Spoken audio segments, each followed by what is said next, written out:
Ladies and gentlemen, welcome to the Retail Song Cycle Piano Hour, coming to you live from the Fremont County Library in Riverton, Wyoming. I'm Jeremy Cruz. I'll be your host this evening. This is Cameron Michael Faring. Hi, Jeremy. Hello, Cameron. How are you? I'm well. How are you doing? You know, doing just fine. Thanks for asking. Thanks for playing me on. I've always wanted to have that. So thank you. We're so welcome. It's a pleasure. What are we talking about tonight, man? Well, we are talking about the show that I wrote, the Retail Song Cycle, which is a original musical that I unfortunately wrote book, music, and lyrics for. I say unfortunately because it's been a long time coming. Normally, it's done by 2, 3, sometimes 6 people, and I wrote it all. It was quite the endeavor, quite the undertaking. It sounds like it. How long have you been working on the show, Cam? I wrote the first song in 2009. Okay, it's a long process. It's been a long process for sure. Well, can you tell us about the show? Absolutely. So this show is a true story, which makes it unique. It tells the true story of the first year that I spent in mega corporate retail. Yeah. Oof. Yep. It was truly a life-changing experience. Even while it was happening, I knew that this story had to be told. The things that I witnessed during the year that's portrayed, were unlike anything I had ever been a part of. And it not only changed me fundamentally as a human, but it changed my views of the world and how things work. And so I knew I had to tell this story. Wow. So you've been working on it since 2009. It's based on true stories, true life story, real life stories, your story. Yes. Can you talk about your process? I heard you say earlier that it started singing to you. How does work come to you, and how did this piece come to you? That's a really good question. The very first song that I wrote is called Corporate Christmas. And I was actually standing at a cash register when this very first line came to me. Oh, good. Let's hear it. And it's just this.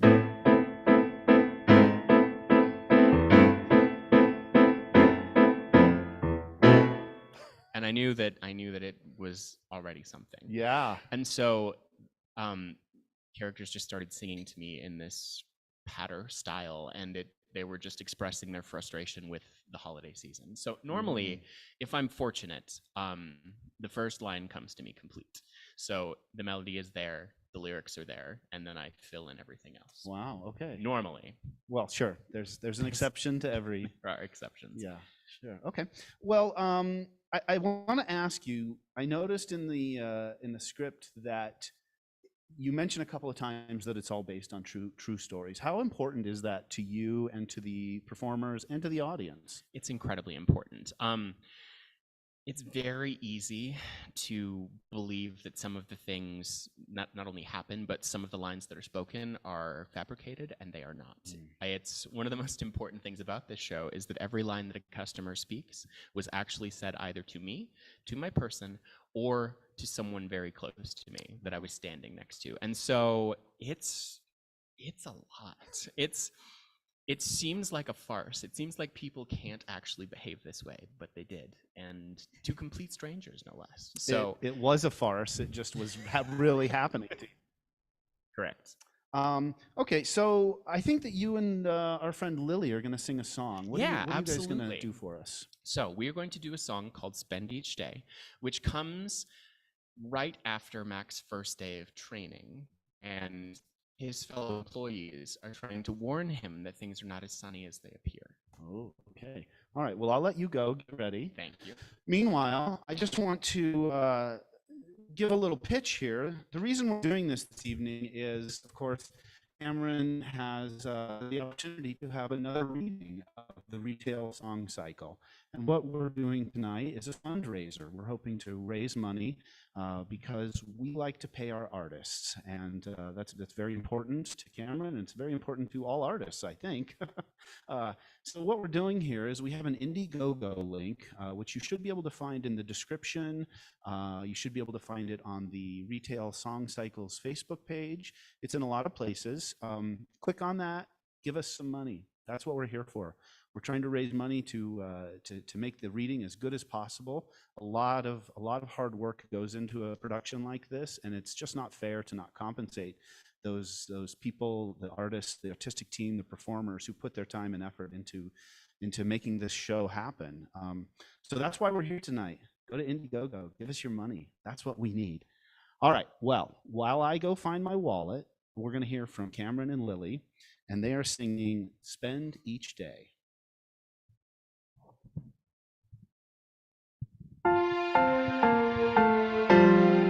When you spend each day absorbing this kind of force, you pay, of course.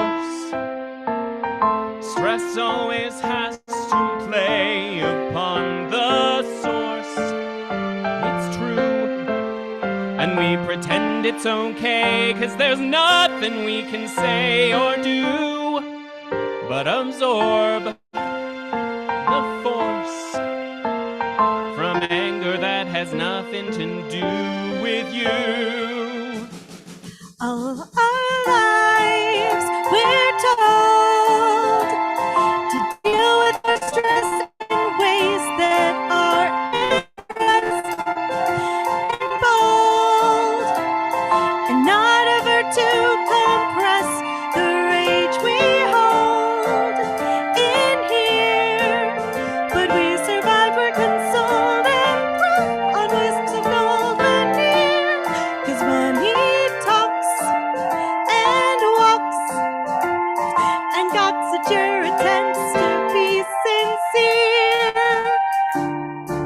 Oh, some will explode when the force is erased and the customers can wait. Oh, forget what you're owed, 'cause your actions create things you can't arbitrate. And you'll never predict how your thoughts ricochet, and you'll get lunaticked if they don't get their way. But it's fine, so they say. But it's fine, so they say. But it's fine. But it's fine, but it's fine, so they say. But it's fine, but it's fine, but it's fine, so they say. But it's fine, so they say. When you spend each day afraid of the way it'll end, and what you say defend, 'cause management lives for trends. You must decide if you pull through. Is it worth what you spend at the end of the day? You know what the dollar can do for you. Now what would you do for it? You know what the dollar can do for you. What will you go through to get it?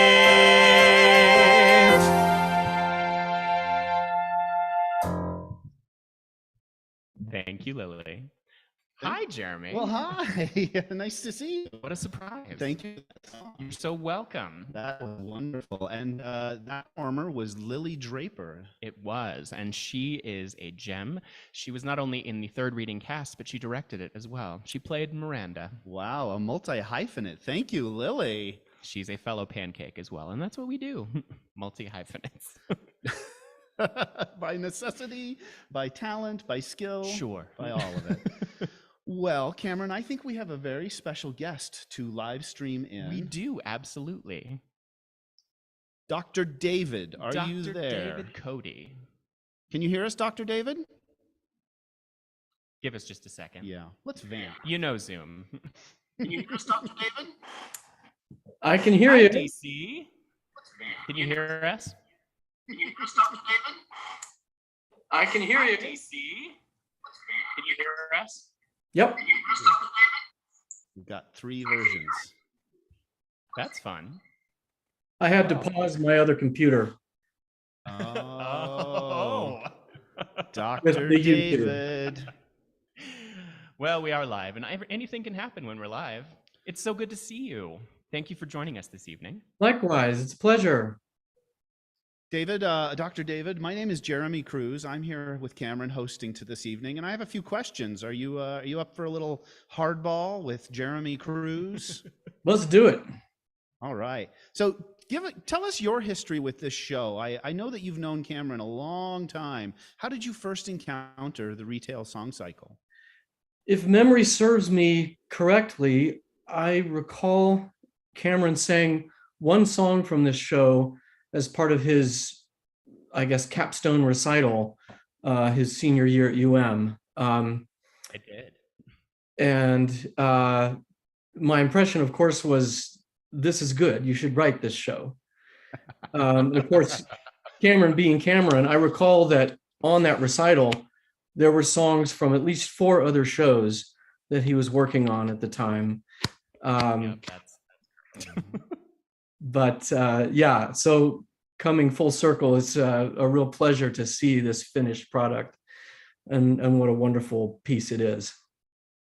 Yeah, you've been with it since the beginning, it sounds like. So that's wonderful. As you've delved into the score and the libretto, what excites you, or what stands out to you? What are you looking forward to seeing in this reading? So many things, actually. Some of the things that jumped out at me first was how eclectic and unique Cameron's musical score is. And it really, in this world of songwriting, especially in musical theater, there's a lot of people who sound similar, and Cameron is not that. It's a voice that doesn't sound like anyone else.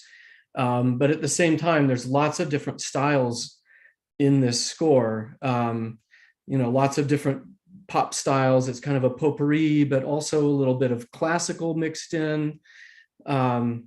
So I'm really enjoying that big contrast as I get to know this score more. And one of the other things I'm appreciating about it is that, and it's sort of the nature of the story, that it really doesn't revolve around one central character per se. I mean, there are some parts that are bigger and smaller, but it's what I'd call an ensemble show.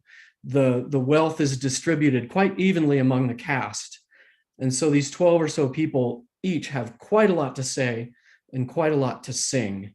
And I think that makes it really fun for a cast, that there are no small parts. And challenging, I imagine. It is. I'm finding lots of it that's pretty sophisticated. We've got our work cut out for us.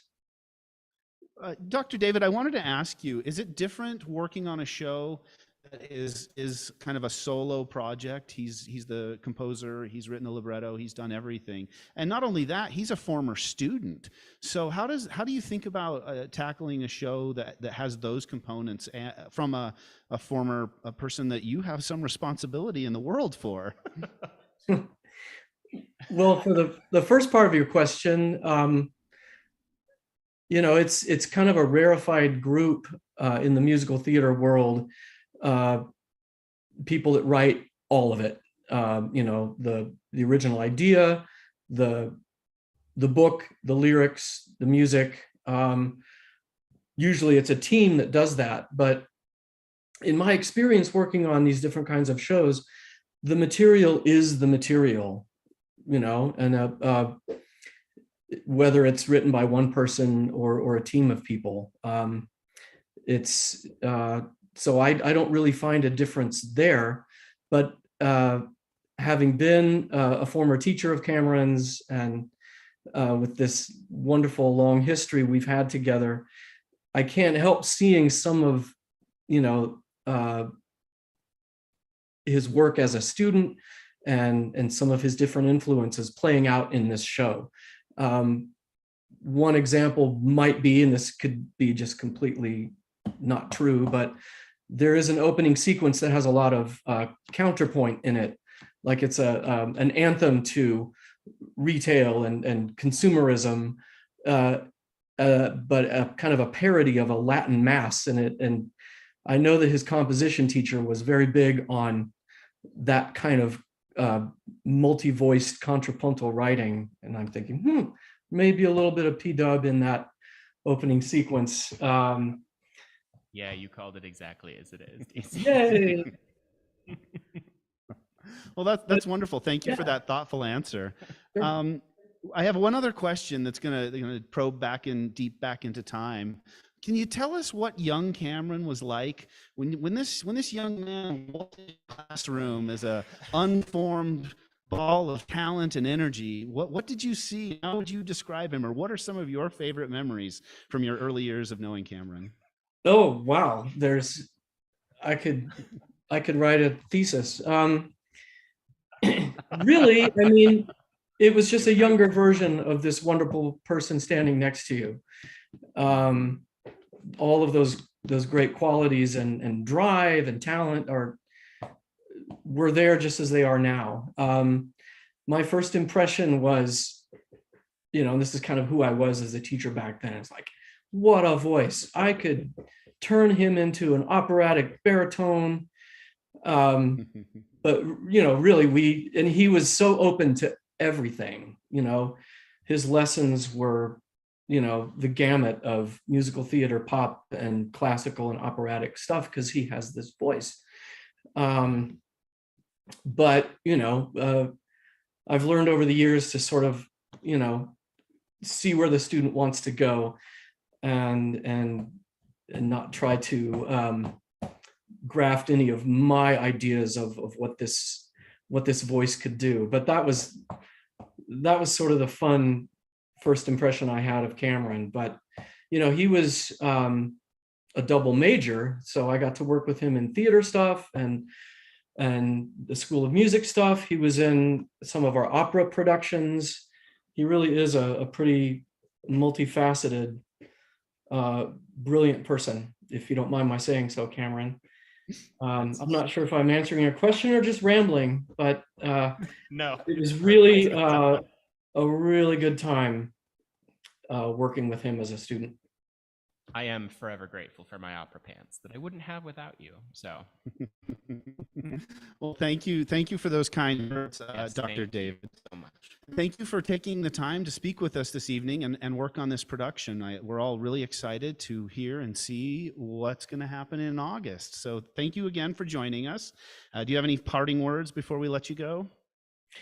Well, to everybody viewing, if you're able to see this show in Missoula next month, it's well worth your time. It's very exciting, and we've got a great group of actors. So yeah, come and see it. Wonderful. Very Fantastic. good. All right. Thank you, Dr. David. We'll let you go. Thank you so much for joining us. Wow. So a little blast from your past there. Yes. Sorry to put you on the spot. Am I was I gonna blushing? I was gonna give him an opportunity to say what he hated most about you, but I didn't want to waste the good doctor's time. I'm sure there are things, but that was so incredibly kind. Yeah, it was nice to hear those things, I'm sure. Absolutely, and he is just a genuinely wonderful artist, and I'm so excited. Yeah, you got a crack team, don't you? I do. I really do. Wonderful. All right. Well, that's why we're here. We're raising money for the good folks who are putting this on. So if you have the opportunity, please go find that Indiegogo link and give us some money. Please do. Oh, what? Whoa, well. Switch. Hi. Hey, Who do we have? I'm Amara. Hi, Amara. Hey, Jeremy. Nice to see you. It's good to see you too. Wow, we're having a good time. We are. What did you think of that interview with Dr. David? Oh, I loved it. Yeah. I also know Dr. Cody. I didn't get the chance to work with him, but I did work with his wife.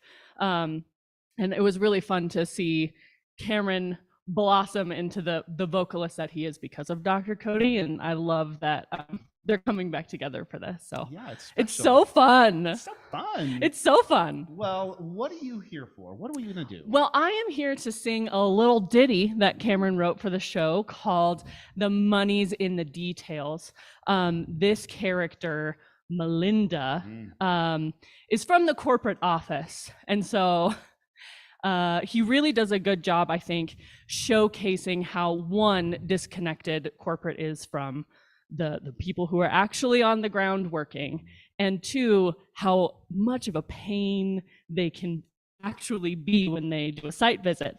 And so this is all about her coming into the store and telling them everything that they're doing wrong and what they should be focusing on. So it's a really fun part to play because she's awful. And you played it before. I have. You I keep got getting cast. I as this awful know! character. But it's so fun. Yeah, I got to do this in the third reading that we did here a few years ago, and so it's a blast of a song. Wonderful. All right. Yeah. Well, I'll get out of your hair. Okay, I'm gonna just Okay. get situated here real quick. Let me have my notes. Need the Okay, notes. Good luck. Thank you. Thank you. Okay, got to get into my corporate self here. All right, I'm ready. The money's in the details. That's the game we play. Funny how in retail it's all in the display. Balance the aesthetic, products matched with signs. Not to sound prophetic, but it will blow their tiny minds and make them want to buy. You don't even have to try. It's so easy I could cry that you don't do better. Our planogram's effacement is sound psychology. Perfect product placement results in victory. It plays a little mind game, illusions of savings, thick and sweet. Satisfy their cravings, the same as grown-up trick and or treat. Will make them want to buy. You don't even have to try. It's so easy I could cry that you all are failures. Selling is art, and art is design, and benches and trenches and wrenches are fine, but give them a plan with a span that aligns. It's almost divine! It's almost divine!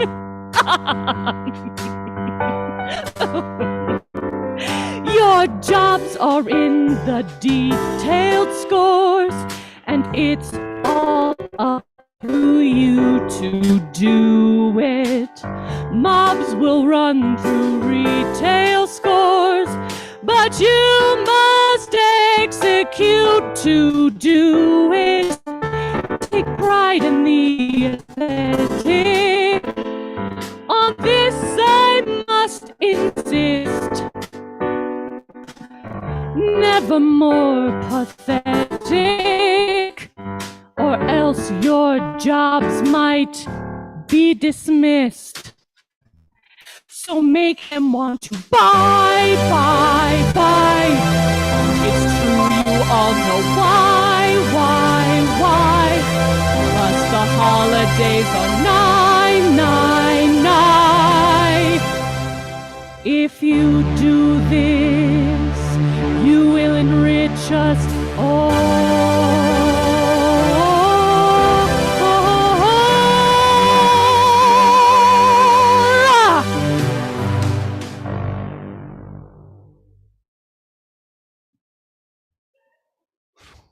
Wow.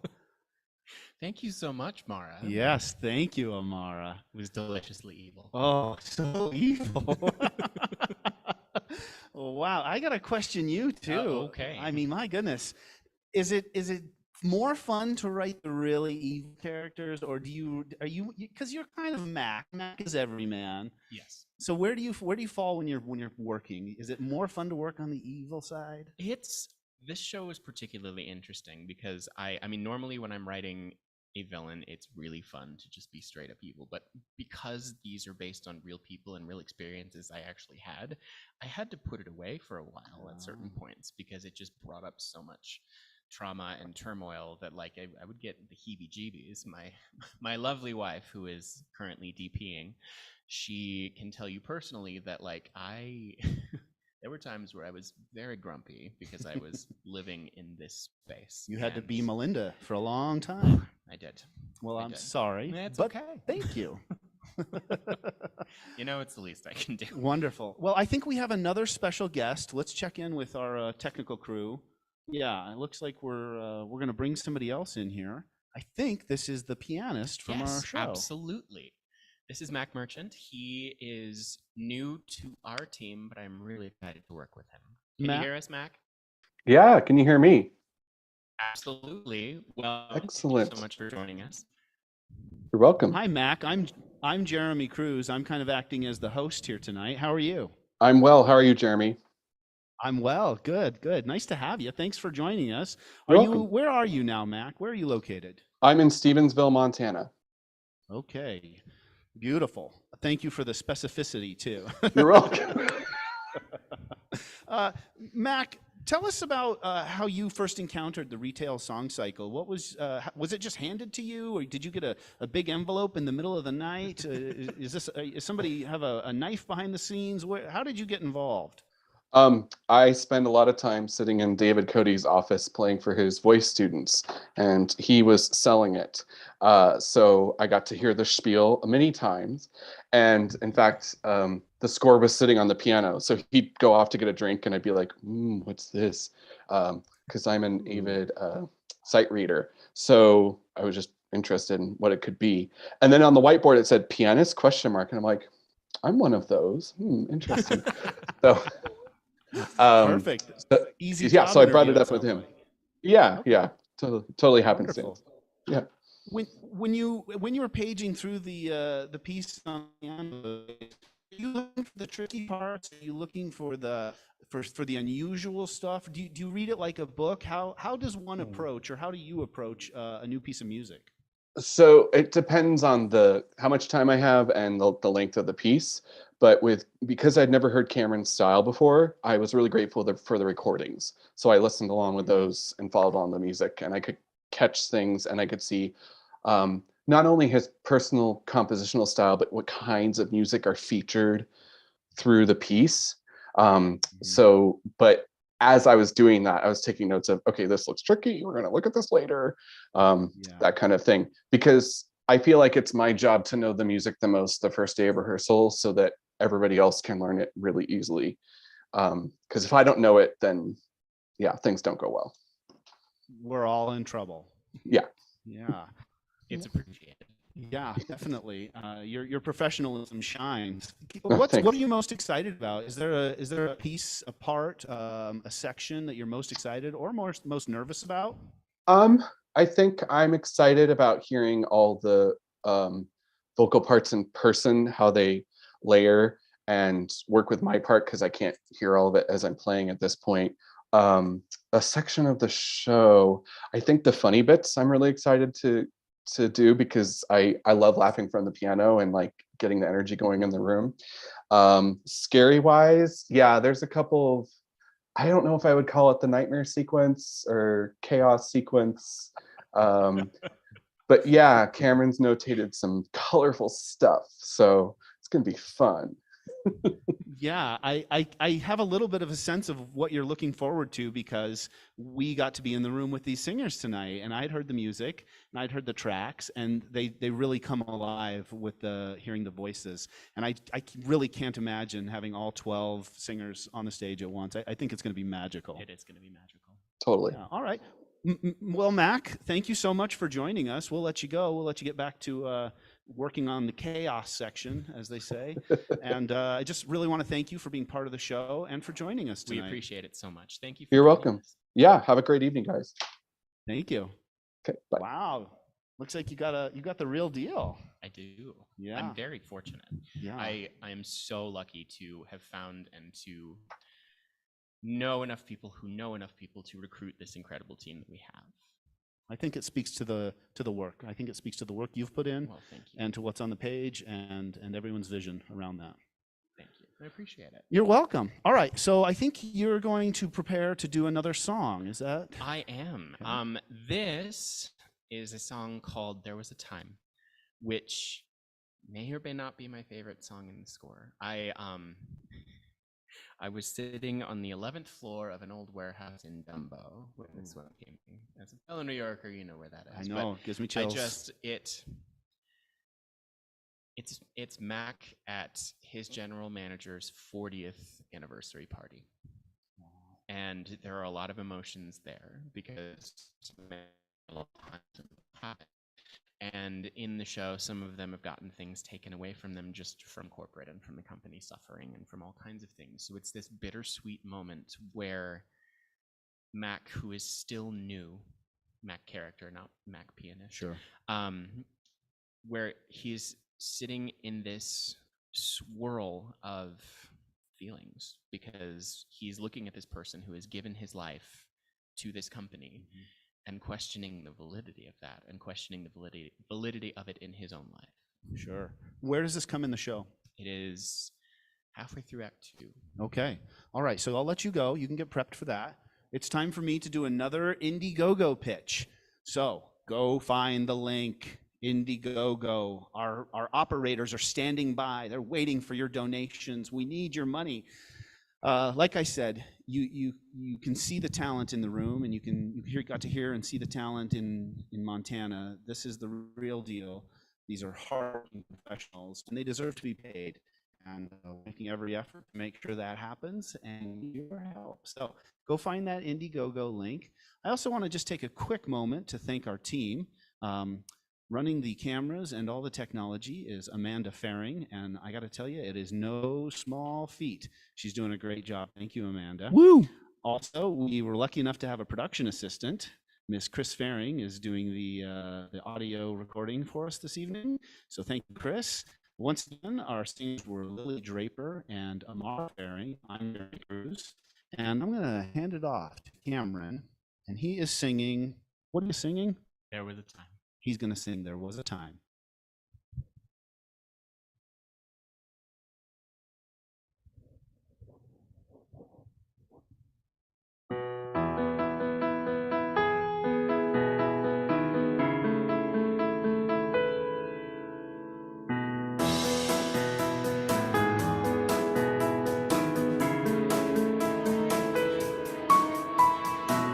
There was a time when this was it, when this is what life meant.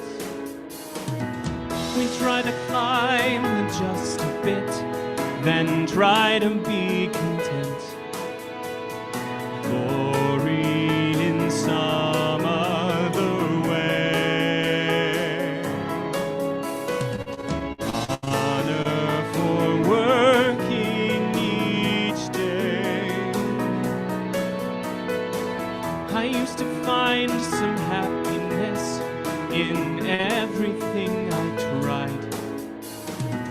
The daily grind leaves me a mess and so unsatisfied. Spend 40 years again. What made his arm my shame? What changed? What changed? Why can't I attempt to try and be content? I'm not meant to fly. What changed? What changed? Overcome and carry on. Know that some of my time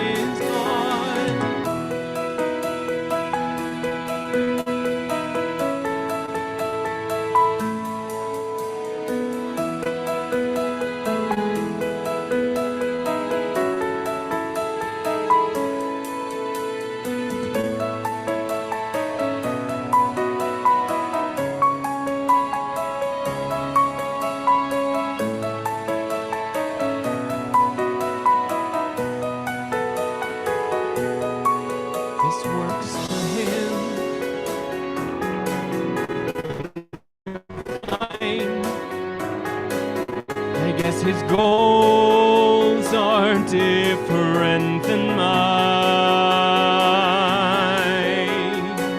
I want to thrive,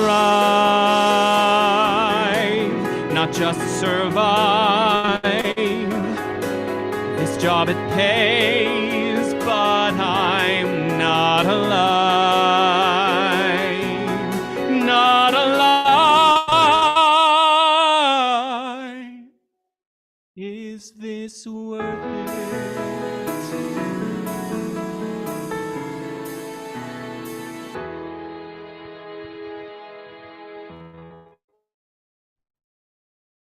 Wow. Cameron Michael Faring singing There Was a Time from the hot new musical, The Retail Song Cycle, which you can see August 11th through the 14th in Missoula, Montana. That's why we're here tonight. We're raising money for a reading, the fourth reading in Missoula. It's for this show called The Retail Song Cycle. And it was written by that gentleman who you just heard singing There Was a Time from the second act. And his name is Cameron, and I'm going to invite him to come back and join us. Cameron, wow, thank you. You're so welcome. Oh my goodness. Woo! Yeah, that's a big one. Yes, yes, it is. Wow, wonderful. Tell us about in writing the show. I noticed right at the top there is an employee training video, which is in the script and must be performed and must be recorded. That means you had to write it. So on top of writing evil corporate managers, you had to become part of the machine to write a training video, didn't you? I did. It was easier than one would think because I sat through so many of them in my 13 years of retail. Okay. And it's a balance of like unnecessary information and out of touch behavior. So they're always the same. It's always, in the script, I titled it Basic Human. Because it is always a person who looks like he or she or they are from Middle America, and they are always wearing the company uniform, and they are always telling you things that are interesting but have nothing to do with your job. So they're pretty enthusiastic usually too, absolutely, aren't they? Yeah, yes, yeah. a lot of All right. Thanks for joining us. Okay, I'm gonna get out of here. We got one more song, right, Cam? We do. Okay. Do you want to talk about the show? The show is August 11th through the 14th. It is at the ZAC, which is a wonderful organization in Missoula, a nonprofit that is partnering with us, and we are so grateful. Tickets are available on their website and also available in our link tree. Beautiful. All right. And once again, folks, please go find that Indiegogo link. Donate whatever you can. Every dollar helps to bring this show to life and to pay the artists who are making that happen. It does. Okay, Cameron, what are we doing now? I am going to, for the last number this evening, sing a song called Third of Your Soul. And this song actually came to me standing at the Union Square mega retail store that I was working at the time. And it occurred to me that, like, there is a cost associated with these type of jobs that we don't talk about. And it damages you in a way that you can't necessarily articulate. And so I gave this song to a character based on a former coworker who was always incredibly realistic about how things work. And so after a particularly rough day, she tells Mac that she finally understands what all of her predecessors were saying to her. It becomes clear. Yeah, it becomes clear. All right. So this is A Third of Your Soul. Yep. All right. Thank you very much, Cameron. Thank you.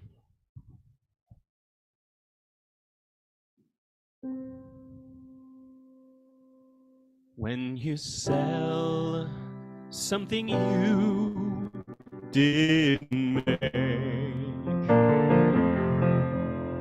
being true can be hard to fake, and training ain't free. They need a guarantee. Now there's more than you know that's at stake. There's a third of your soul in the safe, and the hole where it chafe. Most people choose to fill that hole with booze. It's a hurt that your cells can't retake.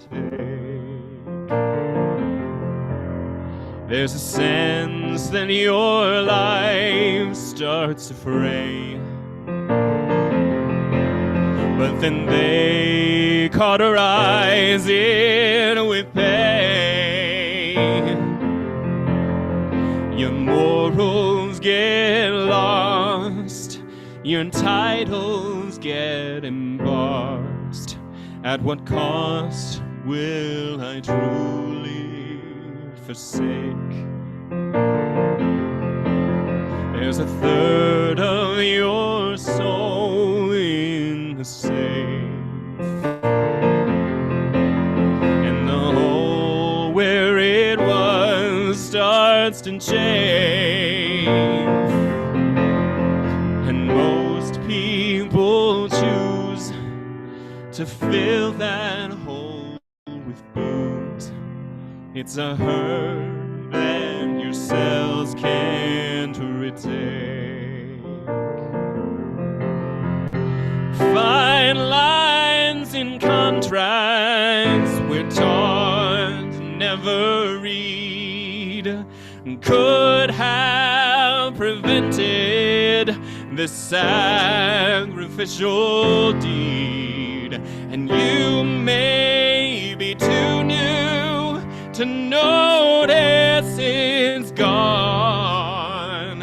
And when you do, will you hang on? Hang on. There's a third of your soul in the safe, and the hole where it was starts to change. And most people choose to fill that hole with booze. It's a hurt that your cells can't retake. Some sell their souls for love. Some sell their souls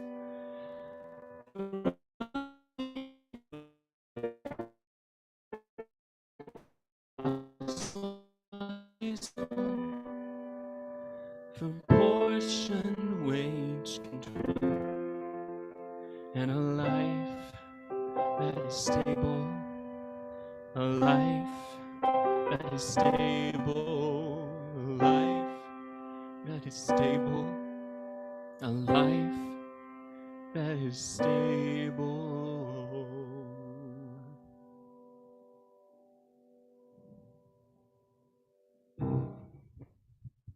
Wow. Buddy. Oh, you need a hug? It's a sad one. Yeah, that was beautiful. My Thank you. goodness. Thank you.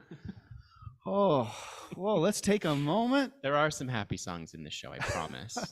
I promise. There's some big numbers. It runs the full gamut. It does. It's cast of 12. Yes. Musical director, pianist, and director. And we have an orchestra as well. Oh, and a full orchestra. All right. Well, I mean, 5-piece band. Hey, let's call it an orchestra. Those are the people we're trying to support tonight. Absolutely. We're trying to raise money. We are raising money to pay them. They deserve to be paid. They do. They absolutely do. All right. So go find that Indiegogo link. Donate whatever you can. Every dollar helps. You've seen it and you've heard it here tonight. This show has a little bit of everything, and it deserves to see the light of day. And those talented folks are going to help us make that happen. And we want to pay them. We do. All right. Absolutely do. August 11th through the 14th at the ZAC in Missoula, Montana. Yep. Will you be there? I will. I'm actually leaving next Friday. I'm going to be there for the entire rehearsal process. I'm incredibly excited about it. Wonderful. Can you tell us, this is a reading, and that's part of the process. Tell us something that surprised you that changed in doing the subsequent readings. This is reading number 4. This is reading number 4.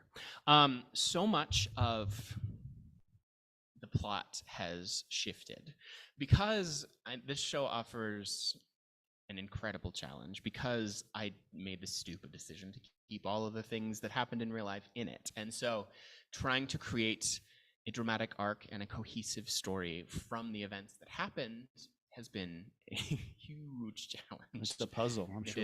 It is a puzzle, but I'm very happy with the script at its current stage, and the best part is that I will be there all 4 nights, so we will be making changes for every single rehearsal. So That's come the see them process. all. Every single rehearsal and every single show. So come see them all. You never know. There might be a new song. You heard it here. As the new entire song coming. cast, crew, and just die. Right. But you, I always say that the composer of the show is an asshole. Everyone else is pretty nice, but the composer is an asshole. So, the composer is Cameron, yeah, just in case you weren't following along. The lyricist is also me, and the book writer is me. But I jokingly say that they're ego and super ego professed. So, all right. Well, tune in next week on Psychology Today. Yes, please do. All right. Well, we're going to wrap this up. Once again, the Retail Song Cycle. Go from the Facebook page, like it, and follow it. It's on Instagram. It's on all the socials. On all the socials, and it's all at Retail Cycle. Yeah. It's a wonderful program. It's a wonderful show. There's a lot of good content to follow along as this process happens. And once again, go find the Indiegogo link. Please find it. Give us your money. Okay. Anything else, Cameron? I think I'm good. All right. Can you play us out with something a little more, a little happier than the last tune? Well, I suppose. All right. Thank you very much. Thank you all.